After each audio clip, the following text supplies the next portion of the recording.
Thank you, Kent. Long before East Market Street became Nulu and the neighborhood with a must-see personality, and just 2 blocks away from what is now 4th Street Live, Louisville had an entire street that was electric and in the middle of the city. What happened to Walnut Street? It was the heart of Louisville's African-American community that opened its arms to everyone in segregated times.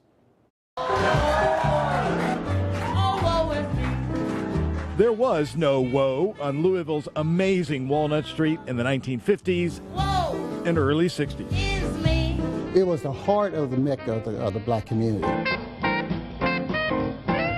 You begin to feel an up-tempo feeling once you hit Walnut Street. That tempo meant the top blues and jazz singers in America at the time. Now the blues will make you feel. Helen Humes, a star born in Louisville, sang after high school on Walnut Street for Louisville's first black band. That was my heart. And the most famous blues star in the 50s, the Queen of the Blues, Detroit's Dinah Washington, came often to Walnut Street's Lyric and Grand Theaters. There was always exciting buzz on Fridays. I mean, that's when people got paid. People were spending money. People went out for the first time that week for dinner. They engaged with their friends over a cocktail.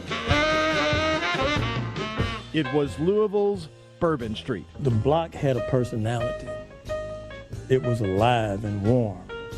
It could be hypnotic and yet become robust and boisterous. The action began at 6th Street in Walnut, what is now Muhammad Ali Boulevard. As soon as you hit that and turn west, you know, it was like Eureka.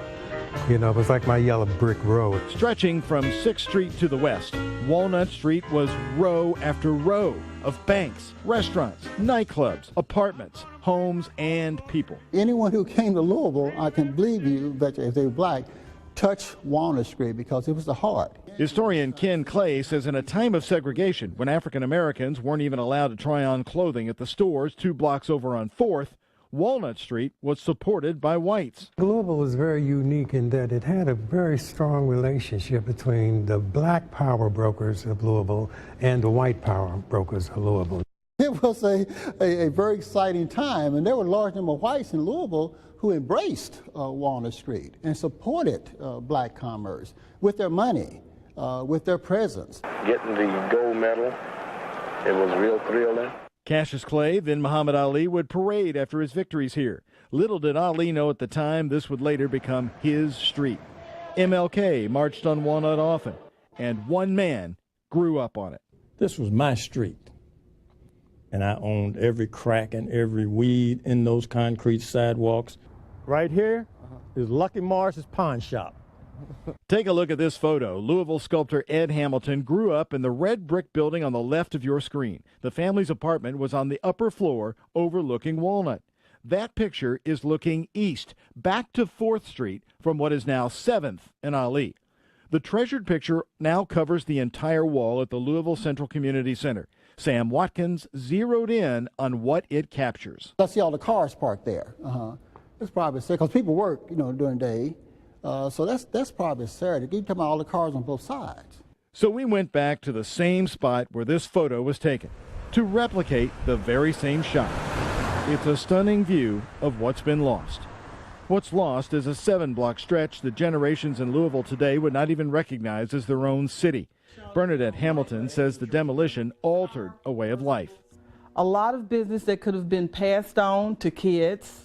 A lot of after-school jobs. You're talking about 3,000 and 4,000 people easily would be doing commerce and engaging in activity at any given time, especially on Fridays, between the hours of 4 to 10 o'clock. A very, very exciting, stimulating place to be at that time. How did Louisville create a lost city within a city? How did 7 blocks in the heart of downtown disappear in 4 years? The answer is next. Louisville's Walnut Street, now Muhammad Ali Boulevard, is a shell of a once vibrant neighborhood. Out of nearly 150 buildings and homes, 1 remains. By the late 1960s, the destruction was easy, quick, and unchallenged. Urban Renewal, the 1950s and 60s federal program designed to save cities by tearing out blocks of old buildings, hit Walnut Street hard. In a short 4-year period, the 7 blocks, more than 100 buildings, from 6th to 13th, were leveled. Pictures from both the Filson Historical Society and U of L photo archives show the demolition as it happened. Buildings like this one, gone. Over here, another one, gone, gone, and gone. The only remaining building. Only remaining building on this part of town right now, Walnut Street. That's right. Nothing else survived. The Mammoth Life Insurance Building at 6th and Walnut housed the barber shop owned by Ed Hamilton's dad. You can see the shop in the front of the building. Mammoth Life is that only building from Walnut Street's heyday still standing. It is now River City Bank, covered with a facade. So your dad's shop was right here? Right in this area, right in this area. Yeah, in that space. Hello, Dad, are you in there? Just like the old days. Looks like the old days. River City showed us Gee whiz. how Mammoth Life is still there. In the last part of the early 60s, this is the last time I've seen this. All that's been torn down. Behind the facade, upstairs, are the offices where insurance policies and bank loans were given to African American customers. Mammoth was the largest African American owned business in Kentucky.